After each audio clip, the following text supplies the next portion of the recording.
Bem-vindos a mais um vídeo. Hoje é dia de falar desse maravilhoso Paris é uma Festa, do Ernest Hemingway, esse importante autor americano, que passou um bom tempo em Paris e por isso trouxe pra gente as memórias dele nesse livro, que é quase um livro de crônicas.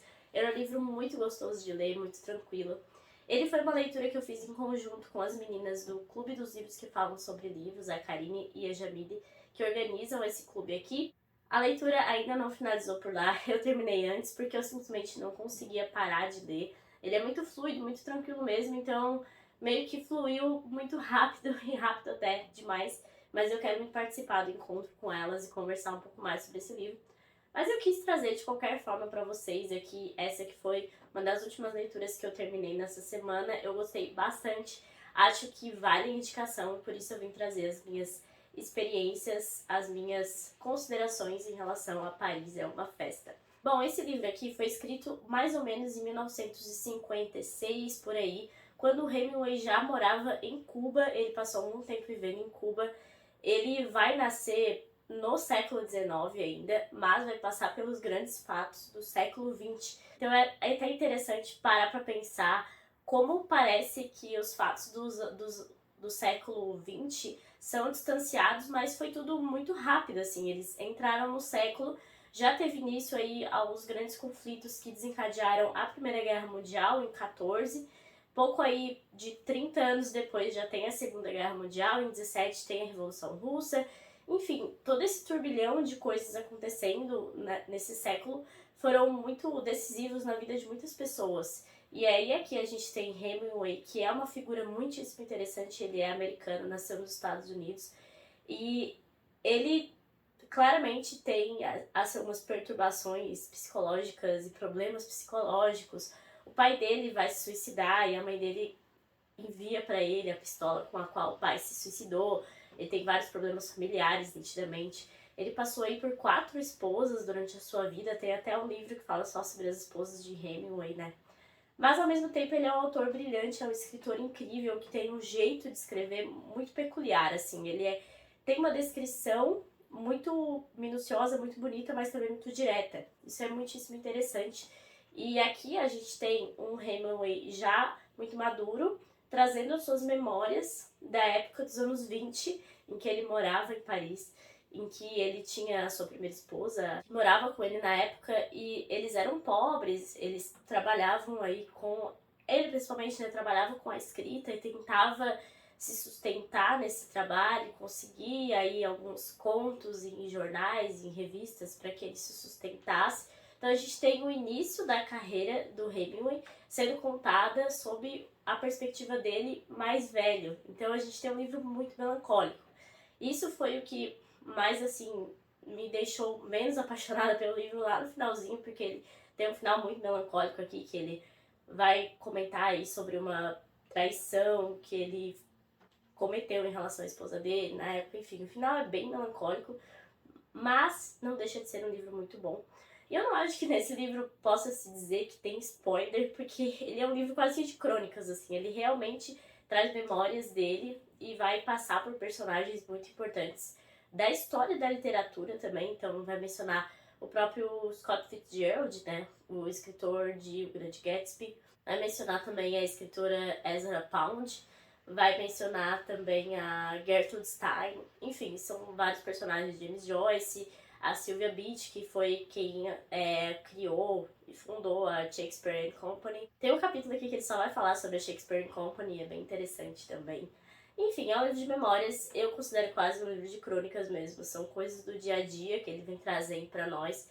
Então por isso eu não acho que tem spoiler, enfim, vocês que sabem se se incomodam ou não, eu vou trazer algumas impressões de partes que eu achei marcantes aqui no livro e espero que isso deixe vocês com vontade de ler. Bom, já um dos primeiros capítulos tem uma descrição que eu achei incrível, ele fez de uma forma muito bonita, que é ele comendo ostras. E a descrição que ele faz de comer ostras até me deixou com vontade de comer, porque eu nem gosto.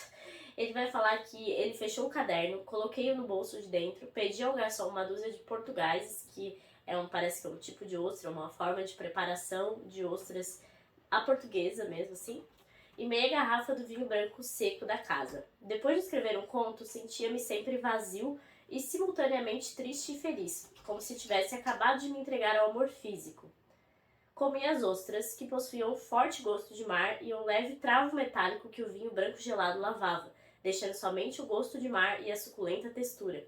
À medida que ia sorvendo o líquido frio de cada concha e o fazia descer acompanhado do estimulante sabor do vinho, o sentimento do vazio foi me abandonando e me vi de novo feliz, cheio de planos. Ele aparece o tempo todo aqui falando de escrita, que eu acho muito interessante. Ele fala várias vezes sobre a escrita de contos, especialmente. Depois do romance dele, se eu não me engano, é O Sol Também Se Levanta, que é o primeiro romance dele mesmo. E ele vai trazer, além disso, essas descrições desses locais de Paris. Ele vai também ambientar com os períodos, com as estações do ano.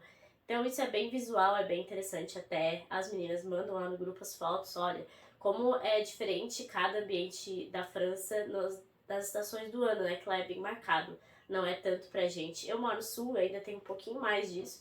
Mas no Brasil é mais complicado ver a demarcação das estações da forma que se vê na Europa e aqui em Paris, como é caracterizado no livro, né? Mencionei que ele vai citar no livro a Gertrude Stein, e ela foi a precursora da frase geração perdida, da expressão geração perdida. E ela vai usar essa expressão justamente para caracterizar essas pessoas do pós-Primeira Guerra, que tem assim esse vazio, e esse sentimento é muito bem demonstrado em Mrs. Dalloway, da Virginia Woolf. Dá para sentir muito bem na escrita dela, na história que ela desenvolve, como era essa geração perdida. E aqui a gente tem a caracterização da geração perdida em Paris é uma Festa. E o Hemingway é um ótimo sinal aí, é uma ótima demonstração da geração perdida mesmo. Aqui eu mencionei que tem um capítulo só sobre a Shakespeare and Company, da Sylvia Beach.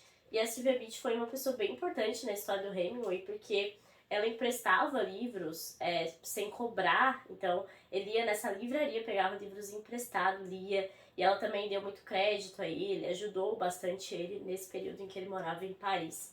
Então eu achei bem interessante isso. Ele vai mencionar obras que ele pegava emprestado, e foi em Paris que ele descobriu os russos, por exemplo.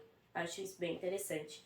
Ele menciona várias vezes também a escrita do conto, né, que era o que ele mais escrevia na época.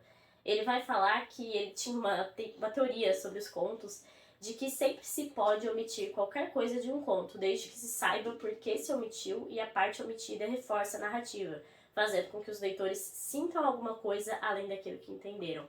Eu tô lendo aos pouquinhos os clássicos do conto russo, uma coletânea da 34. Eu vejo isso nitidamente, assim, que eles deixam muitas perguntas sem respostas de forma intencional. E é muito interessante ver isso nos contos. Eu nunca li um conto do Hemingway, então talvez seja interessante fazer esse paralelo também. Ele tem um capítulo aqui que se chama Evan Chipman Lilás. Lilás é um café que ele sempre ia com bastante frequência, e via também outros escritores. E aqui ele vai falar sobre os autores russos que ele conheceu graças a Sylvia Beach no seu Shakespeare and Company. E ele vai falar que lia Turgenev, Gogol, Tolstói, Chekhov, enfim. E sobre Dostoiévski, ele vai mencionar que na obra de Dostoiévski também há isso, coisas verossímeis e outras nem tanto. Mas algumas de suas páginas são de tal maneira realistas que nos modificam a sua simples leitura. Fraqueza e loucura, crime e santidade, a insensatez do jogo, tudo está lá, descrito com a minúcia com que Turgenev retrata paisagens e caminhos, e Tolstói nos apresenta movimentos de tropas, terrenos de operações, soldados, oficiais, batalhas. No final desse mesmo parágrafo ele vai mencionar: vivíamos encantados nesse mundo novo recém-descoberto. A neve e as florestas, as geleiras e seus problemas de inverno, nosso abrigo durante o dia no Hotel Taub, e à noite as viagens pelos horizontes maravilhosos que os escritores russos abriam diante de nós. A princípio apenas os russos, depois todos os outros. Mas os russos por muito tempo foram os nossos guias. Achei bem bonito isso que ele fala, e ele até vai falar que no mesmo capítulo sobre Dostoiévski, tenho meditado muito sobre Dostoiévski ultimamente, disse eu. Como é possível alguém escrever tão mal, tão incrivelmente mal, e ainda assim comunicar tanta emoção a quem lê? E isso é interessante, né, que ele critica Dostoiévski ao mesmo tempo que o exalta, dizendo que ele tem toda essa questão do místico e de algo que nem sempre é verossímil, mas te toca tão profundamente. E existe muito essa discussão, né, até o Nabokov fala o tempo todo sobre isso, no Lições de Literatura Russa de como Dostoiévski escreve mal, enfim. Mas, ainda quem ache que ele escreva mal, não consegue negar a profundidade com que ele escreve, né? Isso é bem interessante. Tem um capítulo também só sobre o Scott Fitzgerald, e ele vai contar como eles se conheceram, né? E ele sempre fala muito bem do Fitzgerald também, mas ele é outra figura bem complicada, né? Enfim, teve todo um problema com a esposa dele, ele era bem instável. E toda essa geração perdida era assim, é impressionante como a gente vê isso aqui várias vezes acontecendo. Ele vai mencionar sobre o Grande Gatsby, inclusive. E tem uma coisa muito interessante que me deixou bem intrigada sobre o Fitzgerald, é que ele falava para o Hemingway que quando ele escrevia os contos que julgava bons, talvez bom demais para o Post, que era ali a revista, o jornal, né? Fazia modificações neles, piorando-os para que se tornassem comerciais e pudessem ser aceitos pela revista. Escandalizei-me quando ouvi isso e lhe disse francamente que me parecia uma forma de prostituição. Não há dúvida de que é prostituição, concordara ele, mas é assim que consigo o dinheiro que me permite a tranquilidade necessária para escrever bons livros. Aqui a gente vê o escritor em início de carreira e o escritor mais em ascensão, né? Porque o Fitzgerald nota que ele precisa ser comercial para vender e assim sustentar. E o Hemingway ainda está naquela fase mais platônica, mais fantasiosa de que ele simplesmente vai viver da arte dele e não importa se vende ou não, né? Ele também vai mencionar aqui nesse livro brevemente sobre a escrita de O Sol Também Se Levanta, que se dá aí principalmente na Suíça, e eles vão bastante para a Suíça. É interessante como aqui e esquiar na Suíça é como se a gente fosse ali na esquina, assim. É tudo muito rápido, muito perto. E ele vai comentar brevemente, então, sobre a escrita desse livro, que foi o seu primeiro romance publicado. Mas de uma forma bem superficial, ele não vai mencionar muito mais. Ele realmente foca mais na escrita dos contos e nessas inspirações, em como ele ia em cafés, em jardins, como ele passou fome.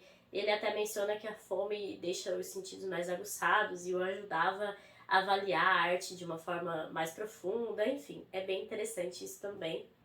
E ele vai terminar o livro falando mais uma frase muitíssimo bonita, um parágrafo muito bonito sobre Paris. Ele vai falar que Paris não tem fim, e as recordações das pessoas que lá tenham vivido são próprias, distintas uma das outras. Mais cedo ou mais tarde, não importa quem sejamos, não importa como façamos, não importa que mudanças se tenham operado em nós ou na cidade, a ela acabamos regressando. Paris vale sempre a pena e retribui tudo aquilo que você lhe dê, mas, neste livro, quis retratar a Paris dos meus primeiros tempos, quando éramos muito pobres e muito felizes. Então esse é o relato que o Hemingway vai trazer dessa Paris dos anos 20 pra gente. Se vocês quiserem ter um vislumbre aí da Paris da Segunda Guerra, eu recomendo muito o Hotel na Place Vendôme, que é um livro que eu já resenhei. Foi um livro que me deixou com um pouco de abuso do Hemingway, porque lá a gente já tem um Hemingway mais, digamos, menos inocente, que ele é um pouquinho mais inocente ainda que não tanto, mas no Place Vendôme a gente vê um Hemingway irritante. Ele é muito irritante naquele livro. Então é interessante fazer esse paralelo aí dessa vida desse autor, que é tão importante.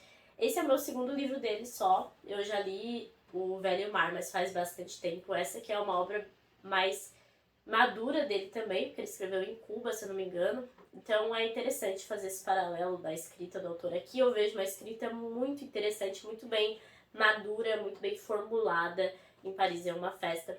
E eu quero ainda continuar a ler outras obras dele. É um importante autor americano que eu gostei bastante de ter um contato maior por meio desse livro aqui.